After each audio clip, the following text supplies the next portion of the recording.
या शृंखलेतील 2 नंबरचं पुस्तक आहे निळोबा राय. प्रथम क्रमांकाचं पुस्तक होतं इकिगाई. त्यात इकिगाई शोधताना ध्यानतंत्र कसं असावं याचा परामर्श घेताना धार्मिक चालीरीती आपल्या मनाला स्थिरता द्यायला मदत करतात असा उल्लेख आला होता. धार्मिकतेचा हाच धागा जोडून मी ज्या तालुक्यास कर्मभूमी समजून काम करत होते तेथील पिंपळनेर या तीर्थक्षेत्री वास्तव्यास राहिलेले श्री संत निळोबा राय यांच्या जीवन चरित्ररूपी पुस्तकाने माझ्या मनावर भुरळ घातली आणि माझ्या अपयशी वेदनांवर अध्यात्माची फुंकर दिली. या पुस्तकाने माझ्या मनाशी केलेला सुखसंवाद माझ्या आयुष्याला नवी दिशा देऊन गेला. निळोबा महाराज हे पुस्तक वैकुंठवासी लक्ष्मणबुवा मकाशीर आणि विठ्ठल मकाशीर या वंशजांनी लिहिलेलं आहे. मी थोडक्यात त्याचं रसग्रहण तुमच्यासमोर मांडते. त्यातील सत्य असत्य याच्या मुळाशी जाण्याच्या भानगडीत न पडता एक अनमोल श्रद्धाळू अंतःकरण ठेवून जर त्या उदाहरणांशी एकरूप झालो तर आपल्या जीवनात येणाऱ्या अपयशी भावनेवर आपण योग्य रीतीने मात करू शकतो. निष्ठा माणसाला किती उच्च ठिकाणी घेऊन जाते याची प्रचिती हे चरित्र वाचल्यानंतर येते. निळा म्हणे पोटा आलो म्हणूनही झालो अधिकारी. इतक्या अधिकारवाणीने व लढिवाळपणे बोलणारे महाराष्ट्रात एकमेव संत झाले ते म्हणजे पिंपळनेरचे संत निळोबाराय महाराज मकाशीर, जगद्गुरू तुकोबांचे उत्तराधिकारी. श्री तुकोबारायांच्या वैकुंठ गमनानंतर तुकोबारायांची स्मृती आपल्या अभंगातून निळोबारायांनीच जतन करून ठेवली. आपल्या कीर्तन परंपरेने व भजनी संप्रदायाने निळोबांनीच तुका झालासे कळस ही उक्ती सार्थ ठरवली. श्री ज्ञानेश्वरांपासून तुकोबारायांपर्यंत जी भागवत धर्मीय संतांची शतकांची परंपरा होती त्या परंपरेस एकसंध रूप प्राप्त करून देणारे श्री निळोबाराय पिंपळनेरकर हे एकमेव संत होत. परंतु डहाळी आड आंबा असे नीन दिसेची कोणी असं श्री निळोबारायांनीच म्हटल्याप्रमाणे त्यांचं कर्तृत्व झाकाळून गेलं आहे. त्यामुळे त्यांच्या या चरित्राकडे व कार्याकडे लक्ष वेधून घेण्याचा आभाळा एवढा प्रयत्न या पुस्तकानं केला आहे. निळोबा हे मूळचे पुणे जिल्ह्यातील घोड नदीच्या काठावरील शिरूर या गावचे वतनदार कुलकर्णी. त्यांचं उपनाम मकाशीर. ऐतिहासिक कागदपत्रांचा धांडोळा घेतला तर इसवी सन 1713 ते इसवी सन 1753 दरम्यान त्यांचे उल्लेख आढळतात. इसवी सन 1713 मध्ये ते कुलकर्णी वतन चालवणे इतके व सांभाळणे इतके मोठे होते हे निश्चित, आणि त्यावेळी त्यांचं वय होतं 30 ते 40 वर्ष. ते तुकोबांचे समकालीन नव्हते. तुकोबांचे धाकटे चिरंजीव श्री नारायण बाबा यांच्यापेक्षा निळोबा वयानं लहान. निळोबांच्या वडिलांचं नाव होतं मुकुंदपंत आणि आईचं नाव मैनाबाई. कमी वयातच निळोबांना पितृवियोगाचा धक्का बसला. हा धक्का अतिशय जाणवला कारण प्रपंचात तो नवीन होता.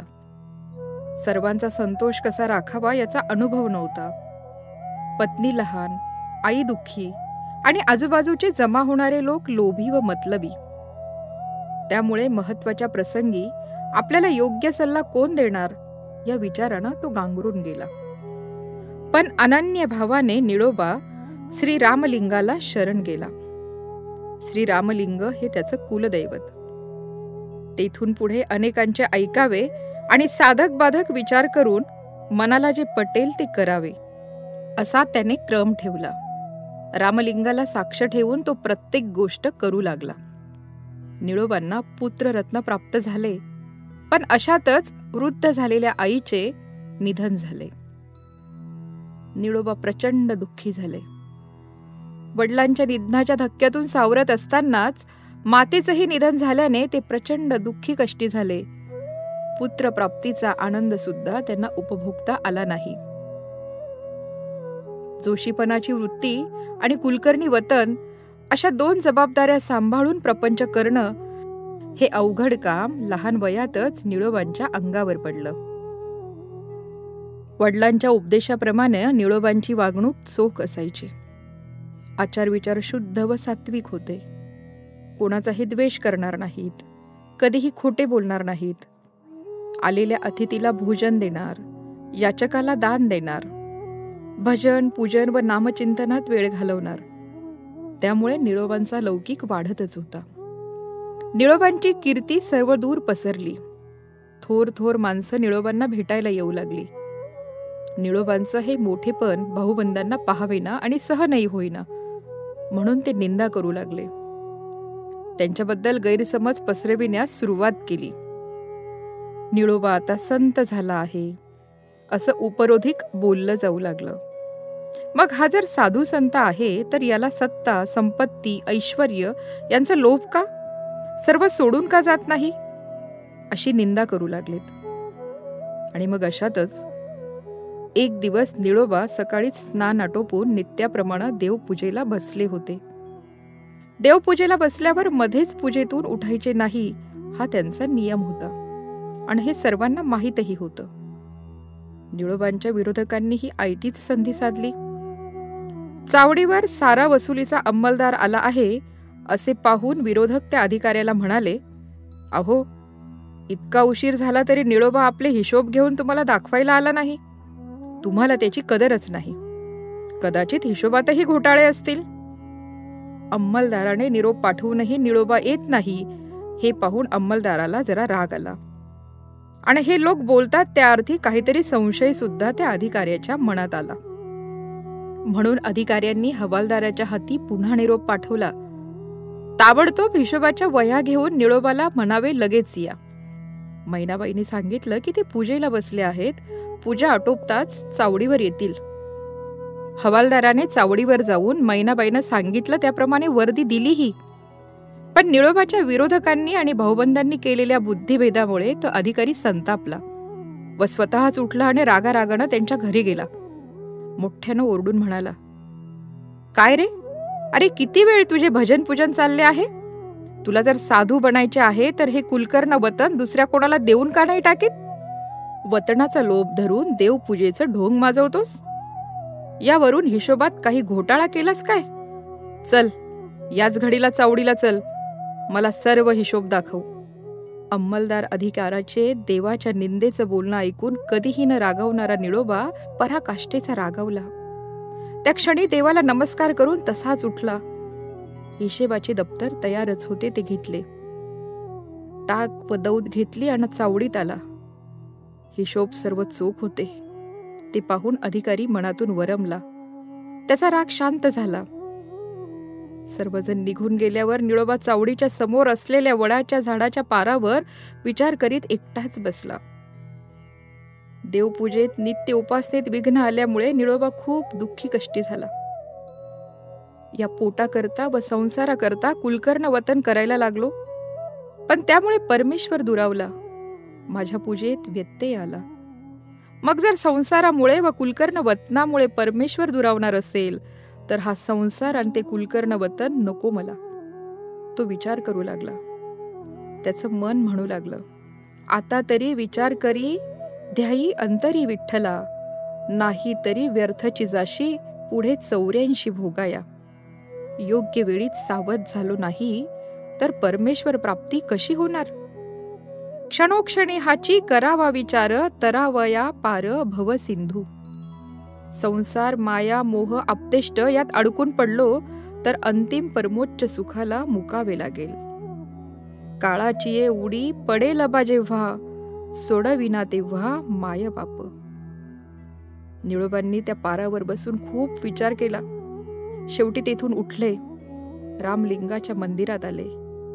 हिशोबाचं दप्तर, लेखणी, दौत रामलिंगापुढे ठेवून म्हणाले, हे दप्तर आपले आपण सांभाळा. आम्हाला नको ही कुलकर्ण वतनाची नोकरीही नको. आता हा निळोबा नवविधा भक्ती करणार आहे. याप्रमाणे बोलून रामलिंगाला साष्टांग नमस्कार केला. प्रदक्षिणा घालून घरी आला. बायकोला हाक मारली. मैनाबाई अल्पवयीच होती. हाक ऐकता क्षणीच समोर आली. काळजीयुक्त चेहऱ्यानं तिनं आपल्या पतीकडे पाहिलं. निळोबांनी तिला निक्षून सांगितलं, मी निघालो, मला घरात राहायचे नाही. या घराचा, वतनाचा आणि सर्व संपत्तीचा मी त्याग केला आहे. मलाही काहीही नको. मी तीर्थाटनाला जाणार आहे. मला तू संमती दे. मैनाबाई चकित झाली. आज असे काहीतरी होणार असं तिला वाटतच होतं. हे ऐकल्याबरोबर मैनाबाई म्हणाली, मी काही आपल्या बाहेर नाही, पण या वयातच असं करणं बरं का? मैनाबाईनं हळूच प्रश्न केला. वेडी आहेस तू. अगं, वयाचा प्रश्न कोणाला? संसार करावा हा मनाचा संस्कार आहे. एकदा हे सर्व सोडण्याचं ठरवलं की जग आपलं झालं. वयाचा प्रश्न हा संसार सुखासाठी आहे, पण संसारातच सुख नाही असं निश्चित झाल्यावर वयाचा प्रश्न येतोच कुठे? घरातही तुला उणे पडणार नाही, पण तुझ्या सुखासाठी मला अडवू नकोस. हे निर्वाणीचं बोलणं ऐकून मैनाबाई विचार करू लागली. आम्हा स्त्रियांचं सौभाग्य म्हणजे पती, आणि पती म्हणजे आमचा संसार. अर्थात पती वाचून असलेला सौभाग्यहीन संसार मला काय करायचाय? पती नाही तर स्त्रीचे जीवितच नाही. या विचारानं तिनं एक प्रकारचा निश्चय केला. पतिचरणावर आपलं मस्तक ठेवून ती म्हणाली, पतिराज, जिकडे तुम्ही तिकडेच मी. आपल्या पत्नीचं बोलणं ऐकून निळोबा सद्गदित झाले. निळोबा आणि मैनाबाई मग मुलांसह एका वस्त्रानिशी बाहेर पडले. परत निघण्यापूर्वी आपलं घर ब्राह्मणाला दान देऊन टाकू, म्हणजे अखेरचा एक पाश सुद्धा नाहीसा होईल. वतन देवाला दिलेलंच आहे. आता दोघे मिळून घराचे दान उदक ब्राह्मणाच्या हाती सोडू आणि परमार्थासाठी तीर्थयात्रेच्या वाटेला लागू. त्यागाशिवाय वैराग्यात आनंद नाही असा विचार करून निळोबांनी गृहदानाचं पाणी सोडलं. कधीही कोणीही न पाहिलेला चमत्कार पाहावयास गावातील सर्व मंडळी जमली होती. लहान वयात निळोबाने आम्हा सर्वांना लाजवलं. लोक म्हणाले, निळोबा, तुम्ही रुसून जाऊ नका. आम्ही सर्वजण तुम्हाला सहाय्यता करू. तुम्ही अजूनही माघारी या. पण निळोबांचा निश्चय पक्का होता. जसं ध्रुवानं कोणाचं ऐकलं नाही, तसं निळोबांचाही ध्रुव निश्चय होता. दोघेही जण निघाले. पुढे निळोबा, त्यांच्या मागे मैनाबाई आणि मुलं शिरूरहून पायी निघाले. ते थेट पारनेरला आले. पारनेर हे पूर्वी पाराशर ऋषींचं पवित्र क्षेत्र म्हणून प्रसिद्ध होतं. व्यासांचे पिता पाराशर येथेच राहत असत. त्या काळी पारनेरला ब्राह्मणांची वस्ती मोठी होती, म्हणून पारनेरला राहण्याचं निळोबांनी ठरवलं. त्या काळी पारनेरला दिवसा पुराण, प्रवचन आणि रात्री कीर्तन भजन चाले. तेव्हा निळोबांनी दिवसा पुराण ऐकायला जावं आणि रात्री कीर्तनाला जावं. पत्नीही बरोबर जात असे. निळोबांनी नित्य भिक्षा मागून आणावी. नंतर स्नान, संध्या, पूजा अर्चा करून नैवेद्य वैश्वदेव करून नंतर भोजन करावे. अल्पवेळ वामकुक्षी व नंतर पुराण प्रवचन याप्रमाणे दोघांचंही अखंड नामचिंतन सुरू झालं. नाम वाचे श्रवणी कीर्ती, पाऊले चित्ती समान, असा दिनक्रम काहीसा चालला होता. पुढे आषाढ महिना आल्यावर निळोबा पत्नी मुलांसह पायीवारी पंढरीला निघाले. पंढरपुरा जाऊ चला, भेटू रखुमाई विठ्ठला, असं म्हणत दोघेही पायी वाटचालीनं भजन करत पंढरीस आले. चंद्रभागेत स्नान केले. गरुड खांबाला कडकडून आलिंगन दिले. पांडुरंगाच्या गाभाऱ्यात गेले. डोळे भरून पांडुरंगाचे रूप पाहिले आणि त्याच क्षणी आठवण झाली. शिरूर सोडताना मैनाबाई समक्ष प्रतिज्ञा केली होती की सोडूनी संसार चिंता सारी, धरीन पंढरीची वारी, पुंडलिका समद्वारी देव उभा करीन. याप्रमाणे पंढरीत 4 दिवस राहून निळोबा पंढरीहून पुन्हा पायी निघाले. देहूत आले. तेथे तुकाराम महाराजांचे धाकटे चिरंजीव नारायण बुवा यांची भेट झाली. महाराज, आपल्यासारख्या संत सज्जनांच्या सह तीर्थयात्रा कराव्यात अशी आमची इच्छा आहे. आणि तुकाराम महाराजांच्या सदेह वैकुंठ गमनाचं वर्णन आपल्याकडूनच मला ऐकायचं आहे. नारायण बुवांनी निळोबांची सात्विक वृत्ती व तळमळ पाहून त्यांना तुकाराम महाराजांच्या सदेह वैकुंठ गमनाच्या सोहळ्याचं रसभरीत वर्णन करून संपूर्ण चरित्र कथन केलं. ते ऐकून निळोबा व मैनाबाई देहभान विसरले. नारायण बुवांनाही तीर्थयात्रा करण्याची तीव्र इच्छा होती. निळोबांच्या भेटीमुळे त्यांना खूप समाधान झाले. ते निळोबांना म्हणाले, देवानेच तुम्हाला माझ्याकडे पाठवलं. सर्व काळ होतो आठवित मनी, फिटले ते धनी येणे काळी.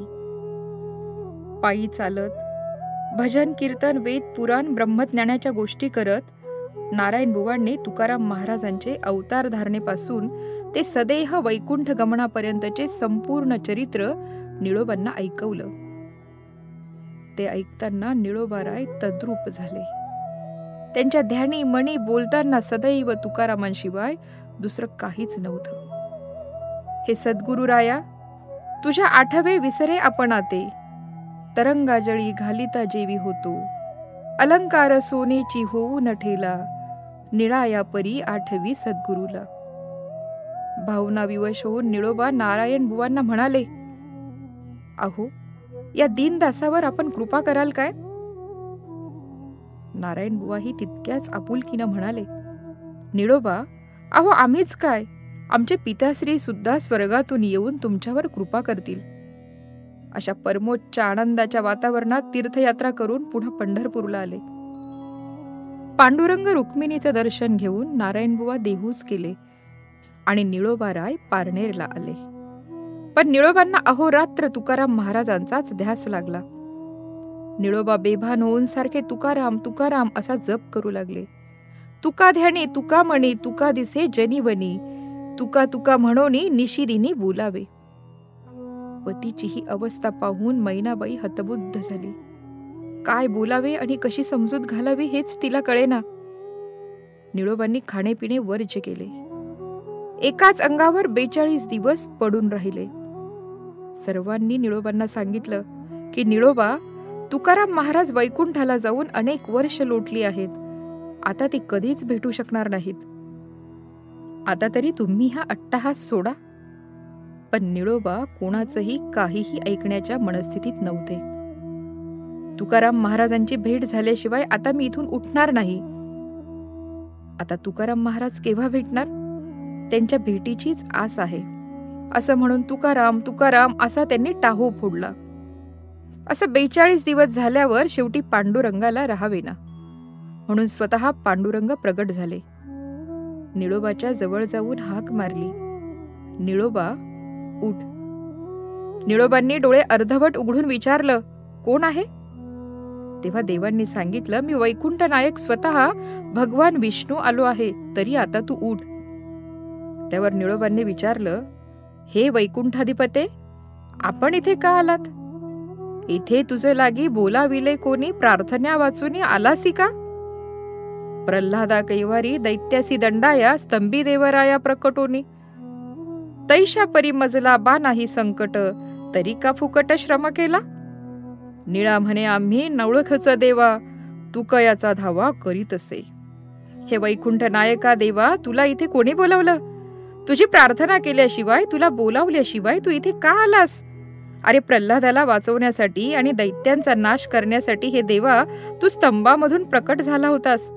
पण त्याप्रमाणे मला कोणतेही संकट नाही. तरी सुद्धा तू इथं येण्याचं फुकट श्रम का घेतलंस?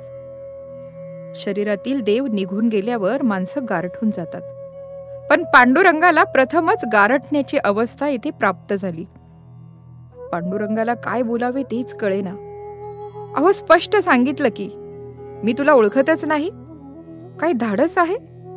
केवढी श्री गुरूंवर निष्ठा आहे. ते ऐकून देव म्हणाले, बा निळा, फार शहाणा झालास का?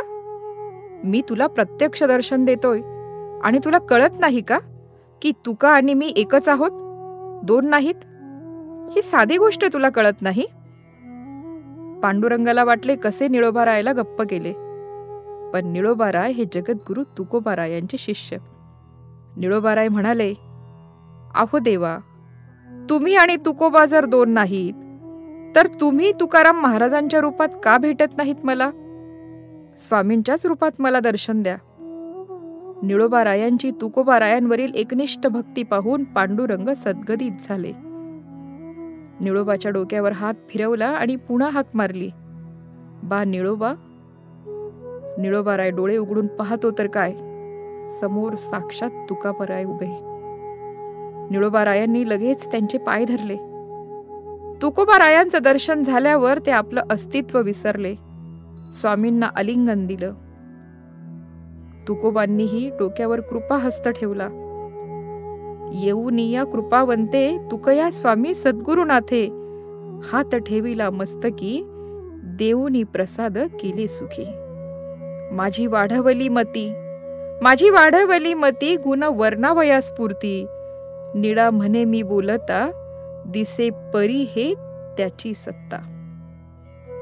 तुकाराम महाराजांनी श्री निळोबारायांना रामकृष्ण हरी हा मंत्र दिला. आपल्या गळ्यातील विणा निळोबाच्या गळ्यात घातला. आपला शतकोटी अभंगांचा पण सांगितला. आमचे शतकोटी अभंग झाले, पण त्याची पंचोत्री राहिली. ती तेवढी पूर्ण कर.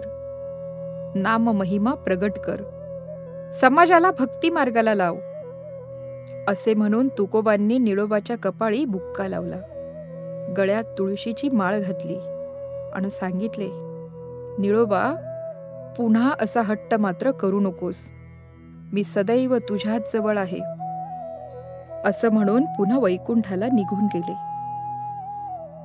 त्यानंतर श्री सद्गुरूंच्या आज्ञेप्रमाणे निळोबांनी प्रथम 332 श्लोकात सद्गुरुरायांची स्तुती वर्णन केली व नंतर अभंगांची पंचोत्री पूर्ण केली. तसेच चांगदेव चरित्र इत्यादी रचना पूर्ण केल्या. सद्गुरूंचा अनुग्रह झाल्यानंतर निळोबाची काया पुन्हा तेजपुंज दिसू लागली.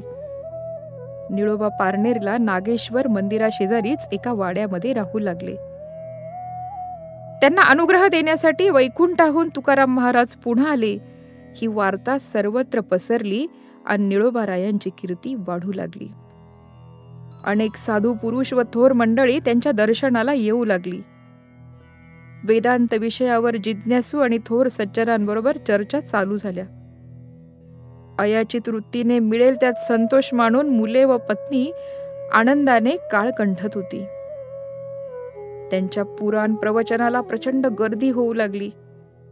सर्व लोक साधू सत्पुरुष साक्षात्कारी महात्मा असं त्यांना मानू लागले. पुढे काही काळ लोटल्यावर त्यांची मुलगी, जिचं नाव चंद्रभागा होतं, ती हळूहळू चंद्रकलेप्रमाणे मोठी होऊ लागली. जुन्नर भागातील बेल्हे नावाच्या गावाला कुलकर्णी यांचा मुलगा योग्य वर आहे असं पाहून पुरोहितांनी कुलकर्णी यांना निळोबांची इत्तंभूत माहिती सांगितली. निळोबारायांची कीर्ती कुलकर्णी ऐकून होतेच. हे ऐकल्यावर ते मनातून आनंदले. लग्नाला संमती दिली. निळोबारायांचे पुरोहित पारनेरचे पोळ यांनाही समाधान वाटलं. पुरोहित दुसऱ्या दिवशीच पारनेरी आले. निळोबारायांना वृत्तांत कथन केला. मैनाबाई आनंदून गेली. हळकुंड सुपारी बांधून मुलगी देऊ असं म्हटलं तरी व्यवहार झालाच पाहिजे. घरात अगदी तुटपुंज साहित्य. मग हे कार्य कसे पार पाडावे? काळजी उत्पन्न झाली. शेवटी देवाची करुणा भागली. लग्नाचा तिथी मुहूर्त निश्चित झाला. कुंकुम मंडित प्रथम पत्रिका रुक्मिणी कांताला, पंढरीनाथा आता न पाहे आमुच्या अंताला. प्रथम कुंकुम मंडित लग्न पत्रिका रुक्मिणी पांडुरंगाला दिली आणि सांगितलं, देवा, पंढरीनाथा लग्नाला या आणि आमची लाज राखा. पांडुरंगाने आपल्या एकनिष्ठ भक्ताची ही प्रार्थना मनपूर्वक ऐकली. मैनाबाईला तर लग्नाची खूपच काळजी वाटू लागली. तिच्या डोळ्यातून अश्रू वाहू लागले. पण निळोबाराय मात्र पांडुरंगाचा धावा करीतच होते. अशा वेळी विठ्ठल भट नावाचा एक गृहस्थ निळोबांच्या घरी आला. तीर्थयात्रा करीत पंढरीहून आलो आहोत. पारनेरामध्ये 2-3 दिवस तुमच्याकडे लग्न आहे. माझी जेवणाची सोय होईल म्हणून मी आलो. लग्नात पडेल ते सर्व काम करील, असं म्हणून तो त्यांच्यामध्ये मिसळून गेला. अचानक रांजणांमधलं पाणी संपलं. या विठ्ठल भटाने कावड घेतली आणि मणकर्णिका नदीवरून कावडीने पाणी आणून सर्व रांजण भरून टाकले. पडेल ती सर्व कामं करून तो भराभर मोकळा होई. निळोबांना आणि मैनाबाईस काही पाहूच देत नव्हता. वराड आल्यावर विठ्ठल भटानं पाहुणं जिथे उतरणार होते तेथे बैठका, सतरंजी वगैरे टाकून उत्तम व्यवस्था करून ठेवली. लग्नाच्या दिवशी त्यानं सर्व व्यवस्था अगदी नियोजनपूर्वक उत्तम केली. सर्वांच्या स्नानाची चोख व्यवस्था करून स्वयंपाकाची जय्यत तयारी केली. स्वयंपाकासाठी विठोबा, जेवणाच्या पंक्ती वाढायला विठोबा, उष्ट्या पत्रावळी काढायला विठोबा. अत्यंत चपळाईनं त्यानं पूर्ण लग्नातील सर्व वस्तूंची पूर्तता केली. समारंभ आनंदात आटोपला. वराडाला वाटेला लावलं. चंद्रभागेची बोळवण केली. सर्वांनीच तिला भावपूर्ण निरोप दिला. सर्व पाहुणे गेल्यावर निळोबांनी विठोबाला बोलवावे आणि त्यानं केलेल्या उपकाराची परतफेड म्हणून शेला पागोटे देऊन त्याची कृतज्ञता व्यक्त करावी, असं ठरवून विठोबाला हाक मारली. तो नुकताच पाण्याची कावड घेऊन आला व घरात गेला होता, म्हणून त्याला हाका मारली. विठोबा, अहो विठोबा, जरा बाहेर या पाहू. अशा आर्जवानं 2-3 वेळा हाका मारल्या, पण उत्तर मिळेना, म्हणून निळोबा आणि मैनाबाई घरात गेले. पण घरात विठोबा कोठेच दिसला नाही. त्यानं नुकतीच घरात आणलेली पाण्याची कावड मात्र होती आणि शेजारी जवळपास तुळशी बुक्का पडलेला होता. एक प्रकारचा सुगंध घरात दरवळला होता. निळोबांनी ते दृश्य पाहून ओळखलं की हा विठोबा दुसरा तिसरा कुणी नसून वैकुंठ पंढरीचा प्रत्यक्ष पांडुरंगच होता. निळोबारायांना गहिवर येऊन कंठ सद्गतीत झाला. ते म्हणाले, देवा, माझ्यासाठी तू किती कष्ट केलेस. रात्रंदिवस राबला, पण मी तुला जाणले नाही. मला तुझ्या दर्शनाचंही समाधान लाभू दिलं नाहीस. पांडुरंगा, माझ्यावर रागवलास काय? हे दयासागरा, मी अनन्य शरण आलो आहे रे. असं बोलता बोलता निळोबारायांना रडू कोसळलं. निळा म्हणे, निरुपाधी ठेवा पायी माझी बुद्धी, तुमचे गाऊ द्या निश्चळ, गुणनाम सर्व काळ. देवा, तुमचे नाम अखंड माझ्या मुखात येऊ द्या, बाकी मला काहीच नको. निळोबारायांच्या मुलीच्या लग्नात पारनेरला देवानं पाणी वाहिलं. इतकंच काय, लग्नातील सर्वच कामे केली. ही वार्ता आता सर्वत्र पसरली आणि अनेक लोक त्यामुळे त्यांच्या दर्शनासाठी येऊ लागले. निळोबाराय आषाढी एकादशी आणि कार्तिकीस पंढरीची वारी कधीही चुकवत नसत. सुखे करावा संसार, परीना सोडावे दोन्ही वार, दया क्षमा घर चोजवित येतील. आषाढी निकट आला कार्तिकीचा हाट. आषाढी आणि कार्तिकी वारी ते नेमानं करीत असत. निळोबारायांचा असा हा वारीचा क्रम कायम अनेक वर्ष चालू होता. ते वारीला निघाले की पारनेरहून पायी निघून पहिला मुक्काम पिंपळनेरला पिंपळेश्वराच्या महादेवाच्या पुरातन दगडी मंदिरात करत असत आणि दुसऱ्या दिवशी पहाटेच उठून वारीतील वाटचाल सुरू करून तेथून निघून पुढील गावी मुक्कामाला जात असत. अशी त्यांची नियमित वारी चालू असताना एकदा एका वारीला असं घडलं की त्यावेळी पिंपळनेरचे पाटील रामचंद्र गाजरे हे आजारी पडले होते. महारोग लागला चित्ती चिंतातूर असती. रामचंद्र पाटलांना महारोग झाला होता व त्यांची प्रकृती पार खालावली होती. मोठमोठे वैद्य आणून नाना प्रकारचे उपाय केले, परंतु कशानेच फरक पडत नव्हता. रोग करी दूर उमा मरणा, तुझी घालू समाराधना, विनंती ऐकोनी गौरी रमण, द्रवला चित्ती दयाळ. हे पिंपळेश्वरा, आमच्या पाटलांना बरं वाटू दे. त्यांचा महारोग बरा कर. तुझा आम्ही मोठा उत्सव समारंभ करू. अशी प्रार्थना ऐकून पिंपळेश्वराने एका गोसाव्याच्या रूपात पाटलांच्या वाड्यात प्रवेश केला आणि अलख निरंजन अशी गर्जना केली. वाड्यातील सर्वांचे चेहरे चिंतातूर झालेले पाहून गोसावी महाराजांनी विचारलं की काय गडबड आहे, आणि मग त्यांना सगळा इतिवृत्त सांगितला. तेव्हा ते म्हणाले, तुमच्या गावात एक मोठा हरिभक्त अधिकारी पुरुष शंकराच्या मंदिरात मुक्कामाला आज येईल. त्यांच्या हातानं पाटलांना बुक्का लावा, म्हणजे रोग तत्काळ बरा होईल. काही वेळातच संध्याकाळच्या सुमारास निळोबाराय ठरल्याप्रमाणे पिंपळेश्वर महादेवाच्या मंदिरात मुक्कामी आले. भुलोजी पाटील व गावातील अनेक लोक लगेचच शंकराच्या मंदिरात गेले. निळोबारायांच्या पायावर मस्तक ठेवून नमस्कार केला आणि त्यांना विनंती केली की आमचे महाराज आजारी आहेत, आपण तुमच्या हाताने त्यांना बुक्का लावा, आशीर्वाद द्या, ते नक्की बरे होतील. हे बोलणे ऐकून निळोबाराय म्हणाले, अहो, मी काही वैद्य नाही किंवा आम्ही काही पंचाक्षरी नाही. आम्ही आपले पंढरीचे वारकरी आहोत. आम्हाला त्यातले काहीही येत नाही. नेन ती काही टानाटोना नामस्मरणा वाचोनी. की बाबांनो, मला फक्त नामस्मरण येतंय, कुठलाही टानाटोना येत नाही.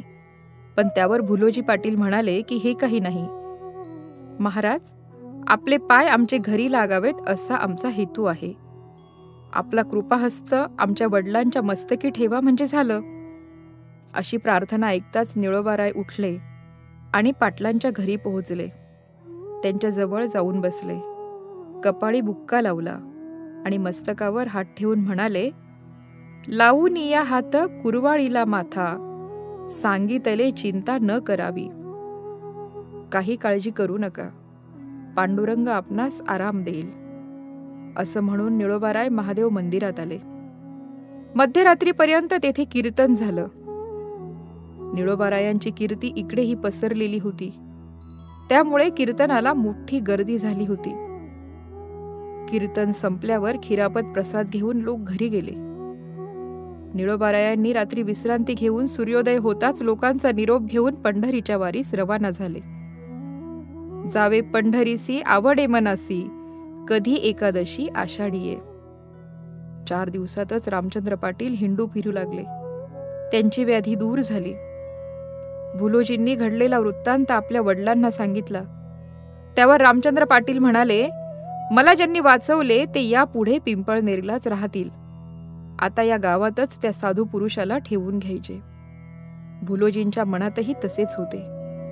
वडिलांची संमती पाहून भुलोजीला आनंद झाला आणि आता वारी संपवून निळोबा परत कधी येतात याची सर्वजण वाट पाहू लागले. इकडे निळोबा पंढरपूरला पोहोचले. नित्यनेम करून त्यांनी पांडुरंगाचं दर्शन घेतलं. रात्री निळोबांचं सर्व काळ तेची वाटे, रूप पहावे गोमटे या अभंगावर कीर्तन झाले. 2 दिवसानंतर निळोबाराय पंढरीहून निघाले. मुक्काम करीत करीत पायी चालत पिंपळनेर जवळ आले. ही बातमी गावभर गेली. त्यांना सामोरे जाण्यासाठी सर्व ग्रामस्थ गोळा झाले. टाळ, पखवाज, विना यासह दिंडी निघाली. निळोबाराय भेटताच अत्यानंदाने त्यांच्या चरणावर मस्तक ठेवून साष्टांग नमस्कार घालून वाजत गाजत निळोबारायांना पिंपळनेरात आणले. गावातील इतर प्रमुख मंडळींनी निळोबांना पिंपळनेरी कायम राहण्याचा आग्रह केला. पारनेर येथून जवळच आहे, वारीस जाता येता मी अवश्य येथे मुक्काम करील, असं निळोबारायांनी उत्तर दिलं. पण रामचंद्र पाटलांना हे उत्तर मानवलं नाही. त्यांनी पुन्हा आग्रह केला आणि गोसावींची ती गोष्ट सांगितली. मग निळोबा म्हणाले, पिंपळेश्वराच्याच मनात असेल तर मग आपण विरोध का करावा. शेवटी निळोबारायांनी पाटलांच्या विनंतीला मान्यता दिली आणि पिंपळनेरीच राहायचं ठरवलं. सर्वांना आनंद झाला. पाटलांनी मूळ पाठवून मुलाबाळांसह मैनाबाईला पिंपळनेरी आणलं. पाटलांनी निळोबारायांना राहण्यासाठी जागा दिली, घर बांधून दिलं, जे कमी पडेल ते आणून दिलं, घरवाडा शेत दिलं. निळोबाराय पिंपळनेरी येऊन राहिले. पाटलांनी राहण्यासाठी दिलेल्या जागेचं दानपत्र इसवी सन 1723 मध्ये झालं. देखोनिया शुद्ध भाव पंढरीहून आले देव. निळोबाराय पिंपळनेरी पाटलांनी दिलेल्या घरात राहू लागले. कीर्तन, भजन, नामचिंतन चालू होते. दिवसेंदिवस निळोबारायांची मानमान्यता वाढू लागली. पण निळोबांना हे काहीच पसंत नव्हतं. अखंड एकांत आणि सतत ईश्वर चिंतन, भजन, प्रवचन, कीर्तन या वाचून आपल्याला काहीही नको असे ते म्हणत. येणाऱ्या जाणाऱ्या लोकांच्या गर्दीने आणि नसत्या प्रशंसेने साधनेत, भजनात खंड पडतो असा त्यांचा समज होता. स्वतःची कीर्ती, स्वतःच्याच मोठेपणाच्या सततच्या गजरानं तर त्यांचं मन विटून गेलं होतं. त्यामुळे ते पांडुरंगाला उद्देशून म्हणाले, पांडुरंगा, तू माझी प्रशंसा चालवली आहेस. नसत्या अभिमानाच्या जाळ्यात गुंतवून मला अधोगतीला नेण्याचा तर तुझा विचार नाही ना? जगाने माझ्या पाया पडावे म्हणून मी विरक्त झालोय असा तर तुझा समज झाला नाही ना? परमभक्त म्हणून माझ्या नावाचा सर्वांनी डांगोरा पिटावा हा काय प्रकार आहे देवा? देवा देवा, यात मला तू गुंतवू नकोस. दंभ मान नका देऊ वैकुंठ नायका, तुमचे गाऊ द्या निश्चळ गुण नाम सर्व काळ. शांती क्षमा दया त्याही नका पंढरीराया, निळा म्हणे निरुपादी ठेवा पायी माझी बुद्धी. पण असे असले तरी देखील सगळ्यांनी त्यांचा अनुग्रह घेतला. शिष्य झाले. सर्वांनी मिळून भजन कीर्तन करावे असा क्रम सुरू झाला. त्यामुळे पिंपळनेरच्या पंचक्रोशीतील लोक भक्ती मार्गाला लागले. आषाढी कार्तिकीला लोक निळोबारायांबरोबर पंढरी, आळंदी, देहूला जाऊ लागले. ध्यानधारणा, भजन पूजन असा सर्वांचा परिपाठ सुरू झाला. लांबून लांबून लोक येऊ लागले. शिष्य परिवार वाढतच चालला. अनेक वर्षांचा काळ लोटला. निळोबारायांचे नित्य अभंग रचना करण्याचे कवित्व चालूच होते. निळोबांचं जसजसं वय वाढू लागलं तसतशी गात्रे शिथिल होऊ लागली. त्यामुळे नित्य पंढरीची वारी आपल्याकडून घडेल असे निळोबांना वाटेना. तेव्हा त्यांनी पांडुरंगाची करुणा भाकली. मला वारीसाठी चालायला बळ दे. कार्तिकी वारी आता जवळ आली. वारीची तयारी झाली. वारीला गावातील परिसरातील अनेक लोकांच्या सह निळोबाराय मोठ्या प्रयासानं पंढरीला गेले. पुंडलिकाचं दर्शन, महाद्वारी लोटांगण इत्यादी नेहमीप्रमाणे पूर्ण करून त्यांनी आता हे शेवटचं दर्शन असं म्हणत गरुडपारी मंडपात निळोबारायांचं कीर्तन सुरू झालं. तुकोबांनी वैकुंठाहून येऊन अनुग्रह दिलेल्या निळोबाची कीर्ती आता सर्वदूर पसरली होती. त्यामुळे त्यांच्या कीर्तनाला प्रचंड गर्दी झाली होती. निळोबाराय कीर्तनात रंगून गेले होते. एक गाऊ आम्ही विठोबाचे नाम, सकळ ही धाम मंगळाचे या अभंगावर कीर्तन केले. कीर्तनात श्रोतेही रंगून गेले होते. अत्यंत रसाळ वाणीने सर्वजण मंत्रमुग्ध होऊन ऐकत होते.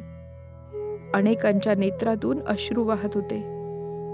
लोक म्हणत होते, तुकाराम महाराजांनी अनुग्रह दिलेला हा भक्त खरोखरच परमश्रेष्ठ शिष्य आहे. असे कीर्तन पूर्वी ऐकले नव्हते.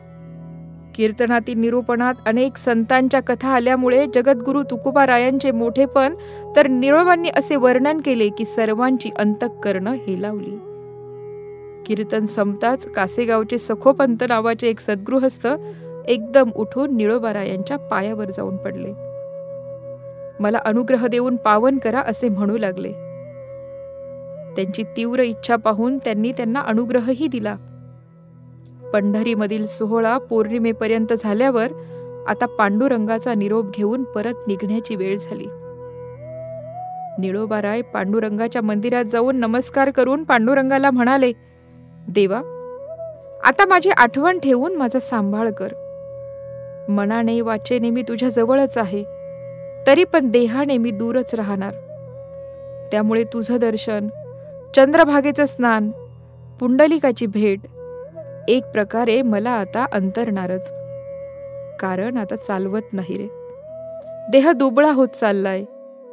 आता संत समागम नाही. असं म्हणत निळोबाचा कंठ दाटून आला. आपल्या भक्ताची ती अनुकंपनीय अवस्था पाहून पांडुरंगालाही गहिवरून आलं. ते निळोबारायांना म्हणाले, निळोबा, तू काळजी करू नकोस. तू राहतोस तेथे पिंपळनेरास आम्ही दोघेही येऊ. रुक्मिणीसह मी येईन आणि तेथे दुसरी पंढरी निर्माण करील. माझ्या ठिकाणी असलेला तुझा दृढ भक्तिभाव पाहून मला सुद्धा तुझ्यापासून दूर राहवत नाही. मी तुझ्या जवळ राहील. वारकऱ्यांनी पिंपळनेरी यावे. पिंपळनेरी आल्याने त्यांनाही पंढरीची वारी घडेल. माझं दर्शन तुला अंतर्यामी नित्य होईलच, पण लौकिक दृष्टीनेही मी रुक्मिणीसह मूर्तिमंत तुझ्या घरी येतो. त्याची खूण सांगतो. तळेगाव ढमढेरे जवळील विठ्ठलवाडी येथील भीमा नदीतील डोहात मी येतो. तेथून तू मला तुझ्या घरी ने.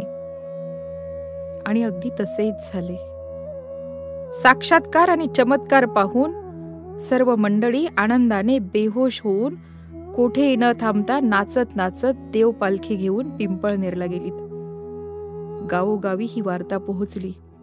अशा स्वयंभू साक्षात्कारी मूर्ती पाहण्यासाठी व दर्शनासाठी पिंपळनेरला खूप मोठी गर्दी होऊ लागली.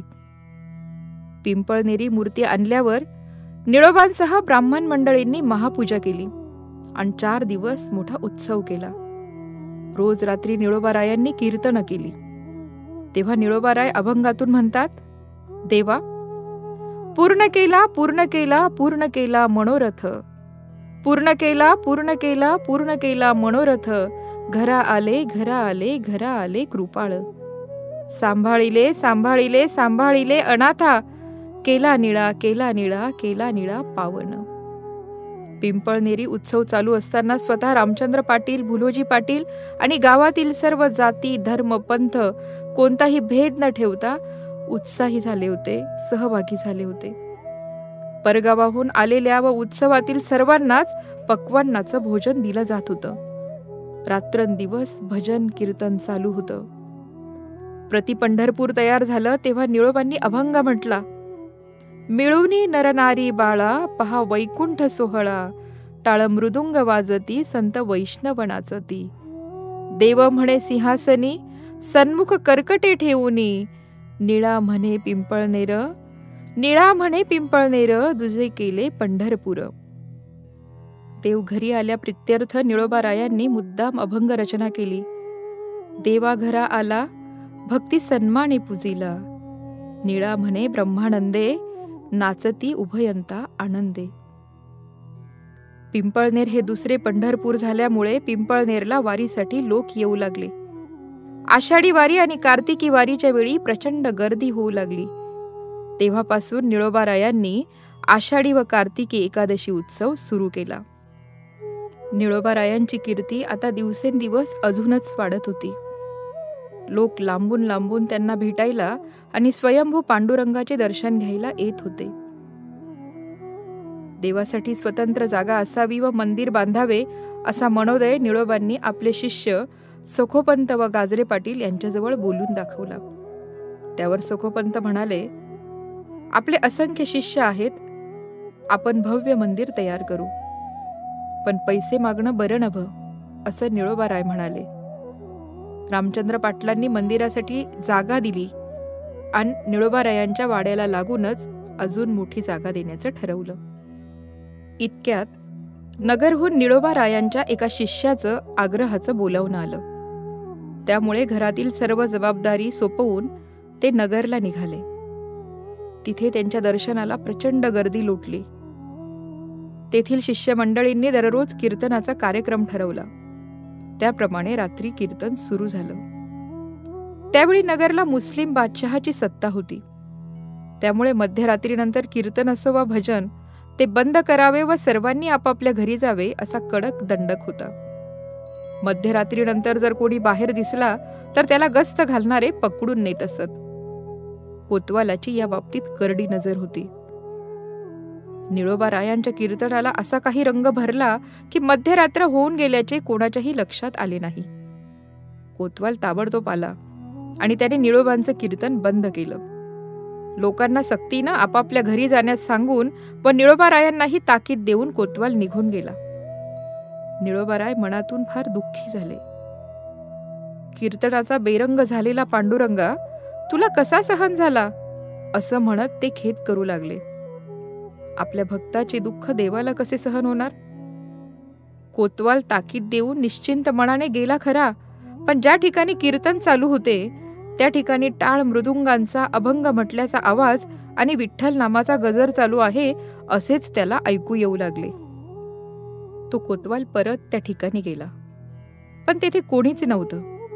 तेथील दार बंद होते. सर्वत्र सामसूम होती. पण तेथून 10-20 पावले दूर गेला की विठ्ठल नामाचा मोठा गजर ऐकू येऊ लागला. अशा त्या कोतवालानं 4-5 खेपा घातल्या. रागानं त्याचं सर्वांग थरथरू लागलं. शेवटी पाय आपटीत तो जेथे निळोबाराय होते त्या खोलीचे दार त्यानं वाजवलं. निळोबारायांना रात्रभर झोप नव्हतीच. त्यांनी दार उघडलं. तेथील सर्व मंडळी गाढ झोपलेली दिसली. सर्वत्र अंधार होता. कसलाही आवाज नव्हता. तो तसाच बाहेर पडला व थेट स्वतःच्या घरी जाऊन झोपला. पण झोप कुठली? पुन्हा टाळ मृदुंग विठ्ठल नामाचा जय जयकार त्याला ऐकू येऊ लागला. पण आता तो कंटाळला होता व हेलपाटे घालून थकलाही होता. अहंकाराचा तोरा आणि मस्ती उतरली होती. त्यामुळे त्याची विवेकबुद्धी जागी झाली. शिवाय निळोबारायांची कीर्ती त्यानं ऐकलेली होती.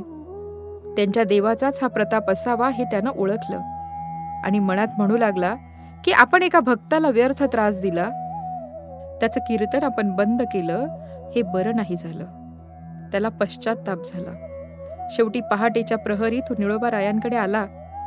त्यानं निळोबारायांचे पाय धरले आणि म्हणाला, मी अपराधी आहे, मला क्षमा करा.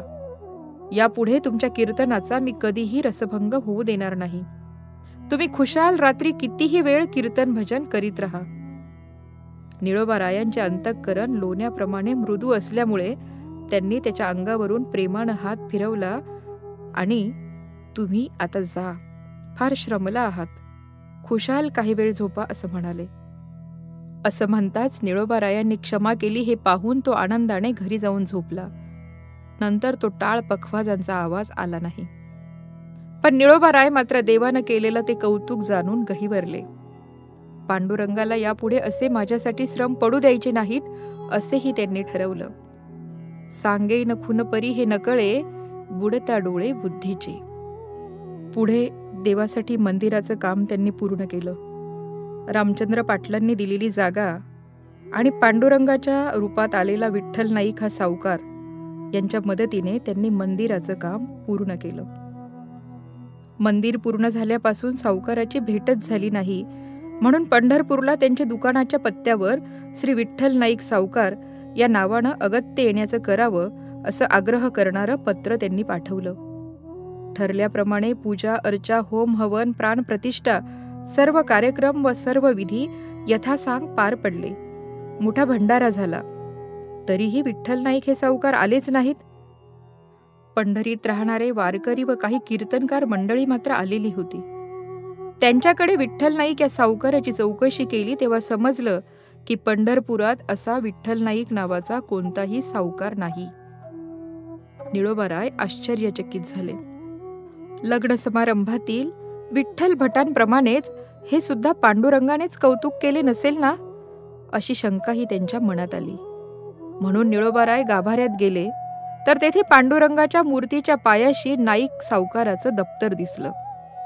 ते दप्तर सोडलं तर त्यात पूर्वीच्या सर्व कर्जदारांचे पैसे आम्हाला मिळाले, काही तक्रार नाही, अशा पावत्या व नाईकांचा खताचा कागदही फाडलेला.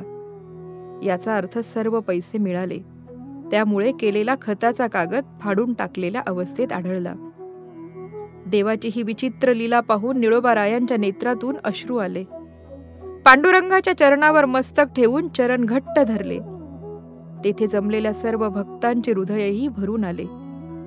तेथील वारकऱ्यांच्या तोंडून शुद्ध भाव देखोनिया गाव सोनियाचा दिला ही तुकोबांची काव्यपंक्ती उच्चारली गेली. सखोपंत अत्यानंदाने प्रसाद वाटत होते. नका बोलो शब्द वाहू गे विवाद, आठवा गोविंद ध्यानी मणी. मंदिरासंबंधी देवानं केलेलं साह्य आठवून निळोबाराय करुणावाणीने पांडुरंगाचा धावा करू लागले. तेव्हा देवानं त्यांना दर्शन देऊन म्हटलं, अरे निळोबा, तू आणि मी भिन्न नाही. तुझी इच्छा तीच माझीही इच्छा. तेव्हा यापुढे मी वेगळा आहे असं तू मानूच नको. वारंवार दर्शनासाठी असा उतावीळ होऊ नको. मी तुझ्यातच आहे. यानंतर निळोबारायांनी सगुण रूपात साक्षात्काराचा हट्ट घेण्याचं सोडून दिलं. अर्थातच त्यांच्या भजन, पूजन, कीर्तन अथवा साधनेत केव्हाही खंड पडला नाही. त्यामुळे भक्ती मार्गाचा आपोआप प्रसार होत होता व श्री निळोबारायांची कीर्ती वाढतच होती. ज्या जहागीरदाराच्या अधिपत्याखाली पिंपळनेर हे गाव होतं, त्या जहागीरदाराला एकदा पिंपळनेरच्या लोकांनी निळोबारायाच्या संबंधी असं लिहिलं की पिंपळनेरचे निळोबाराय हे श्रेष्ठ असे हरिभक्त असून ते मोठे सत्पुरुष आहेत. संत ज्ञानेश्वर, संत तुकाराम महाराजांप्रमाणे विरक्त आणि ज्ञानी पुरुष आहेत. पांडुरंगानं त्यांना अनेकदा दर्शन दिलं आहे. संत एकनाथांप्रमाणे त्यांच्याही घरी पांडुरंगाने कामे केली आहेत. निळोबाराय जेव्हा पांडुरंगाची आरती करीत असतात तेव्हा आपोआप नगारा वाजतो. श्री तुकाराम महाराजांनी वैकुंठातून येऊन निळोबारायांना अनुग्रह दिला आहे. त्यांचं कवित्व ही प्रासादिक आहे, असं पत्र पाठवलं. जहागीरदारांनी हे पत्र पाहताच निळोबारायांसाठी पालखी पाठवून बोलावून घेतलं. माझ्या घराला आपले पवित्र पाय लागले तर मी धन्य होईल, असं तेथील पाटलांना पत्र सुद्धा दिलं. आणि पालखी घेऊन जहागीरदाराचे सेवक पिंपळनेरी भुलोजी पाटलांकडे आलेही. भुलोजींनी निळोबांना ते पत्र दाखवून सर्व निवेदन केलं तेव्हा निळोबाराय म्हणाले, मला श्रीमंतांच्याकडे जाऊन काय मागायचे आहे? शिवाय ते दरबारी लोक, राजकारण आणि मुलुकगिरी यात घडलेले असायचे. त्यांना आपण काय सांगणार? भजन, कीर्तन, भक्ती याशिवाय मला काही कळतंय का? पण भुलोजींनी आणि सर्व लोकांनी आग्रह केला आणि पालखीवाले सेवक म्हणाले, सत्पुरुषाला वाहून नेण्याचं भाग्य आम्हाला लाभू द्या. तेव्हा मग निळोबारायांचा नाईलाज झाला आणि पालखीत बसून ते निघाले. पालखी वाड्यात जाताच जहागीरदाराने सर्व मंडळींसह पुढे होऊन निळोबांच्या पायावर मस्तक ठेवलं. तेथे रोज कीर्तन होत असत. निळोबारायांचे कीर्तन ऐकून तेथील लोक वेडे झाले. भक्ती, ज्ञान, वैराग्य यावरील विवेचन इतके प्रभावी होते की जहागीरदारही भारावून गेले. त्यांच्या सहकारी अधिकाऱ्यांच्या संमतीनं त्यांना निळोबारायांना सनदा लिहून पिंपळनेर गाव दान दिला आणि त्याचा स्वीकार करावा अशी विनंती केली.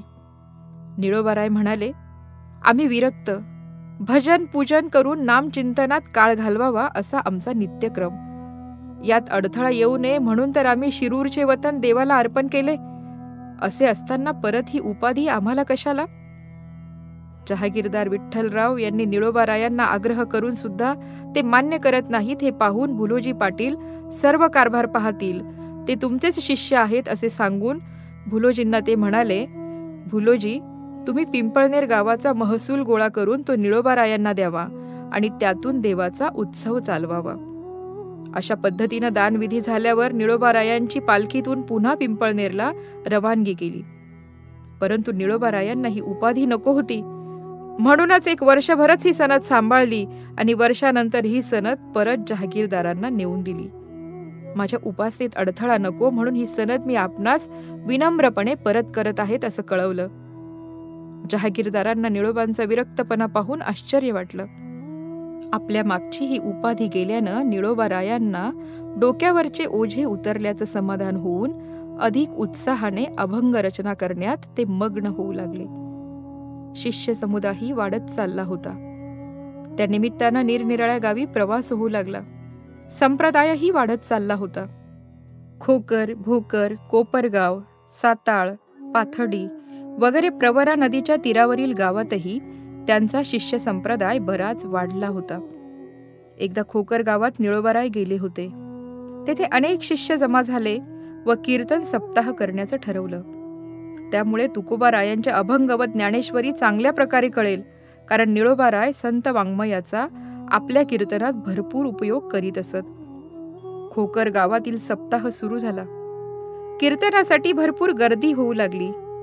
कीर्तनात लोक इतके रंगून जात होते की बाकी सर्वांचा विसर पडू लागला. कीर्तनाला नित्यनेमाने एक ब्राह्मण स्त्री येत होती. निळोबारायांचा तो भक्तिभाव आणि तन्मयता पाहून तिची त्यांच्यावर भक्ती जडली. ती सुद्धा अध्यात्मातील अधिकारी स्त्री होती. ब्रह्मीभूत काया होतसे कीर्तनी याचा खरा अर्थ निळोबारायांच्या कीर्तनात तिला कळून आला. एके दिवशी तिने निळोबारायांना घरी भोजनासाठी निमंत्रित केलं आणि माझ्या घरची मीठ भाकरी गोड करून घ्यावी अशी इच्छा व्यक्त केली.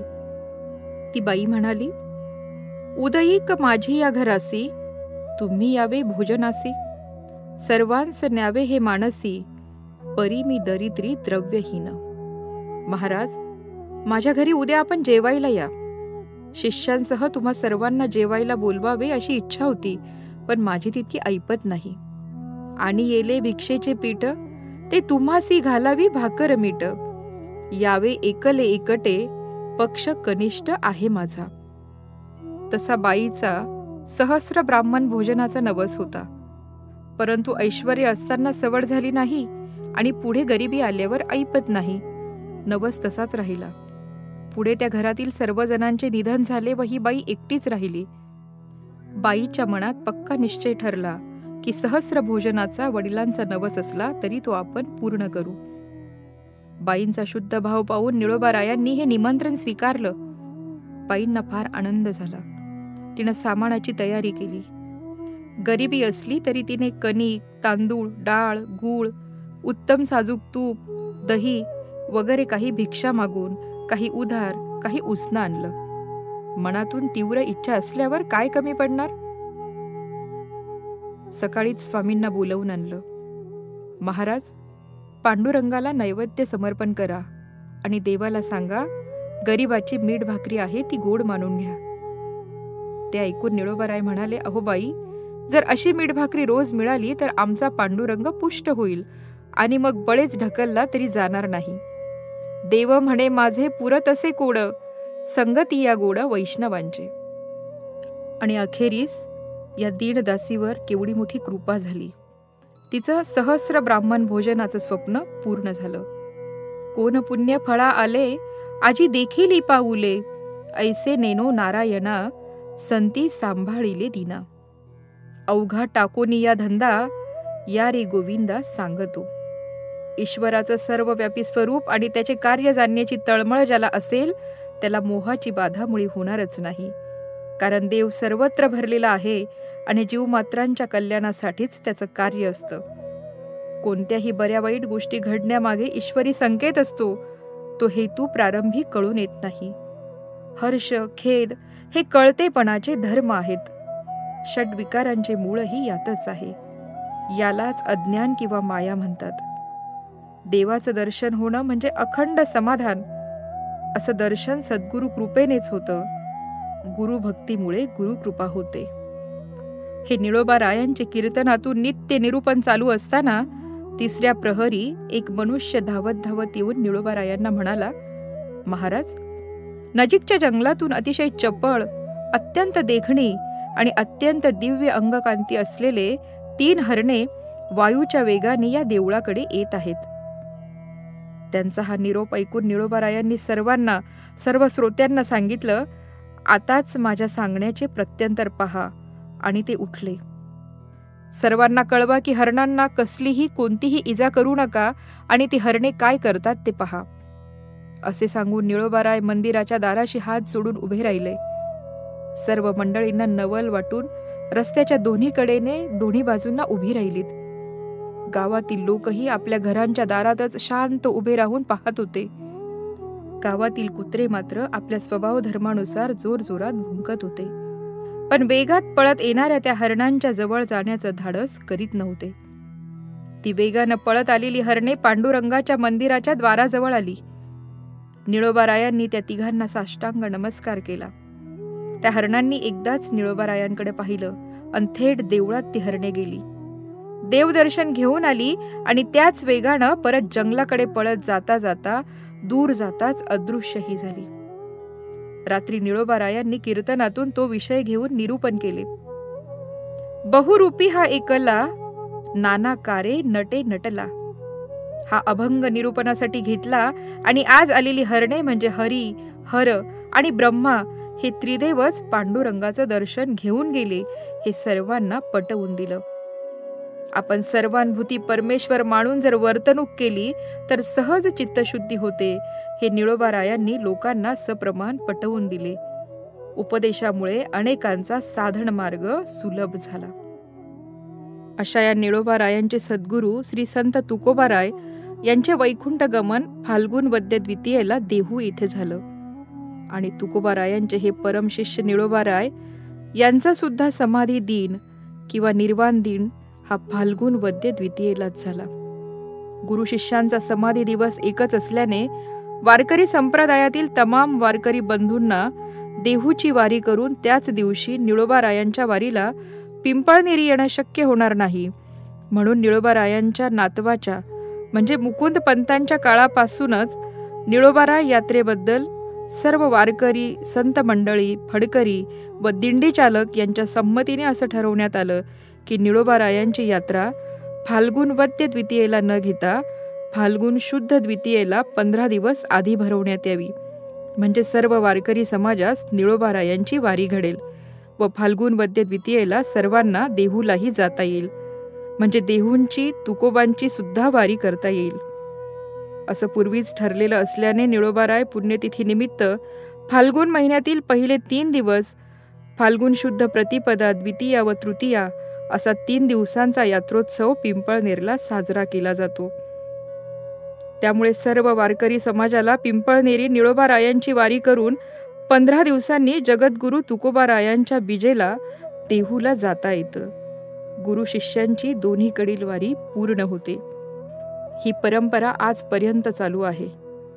तुकोबांचं सदेह वैकुंठ गमन व निळोबारायांची समाधी या विषयावर कीर्तन होऊन निळोबाराय संस्थान ग्रामस्थ व पंचक्रोशीतील भाविकांना महाप्रसाद देऊन दरवर्षी हा कार्यक्रम संपन्न होतो.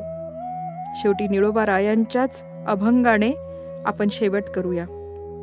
मिळूनी नर नारी बाळा पहा वैकुंठ सोहळा, टाळ मृदुंग वाजती संत वैष्णव नाचती, देव उभे सिंहासनी सन्मुख कर्कटे ठेवूनी, निळा म्हणे पिंपळनेर दुजे केले पंढरपूर. निळा म्हणे पिंपळनेर दुजे केले पंढरपूर. पुंडलीक वरदे हारी विठ्ठल. श्री ज्ञानदेव तुकाराम. सद्गुरु निळोबा महाराज की जय. जगद्गुरु तुकाराम महाराज की जय.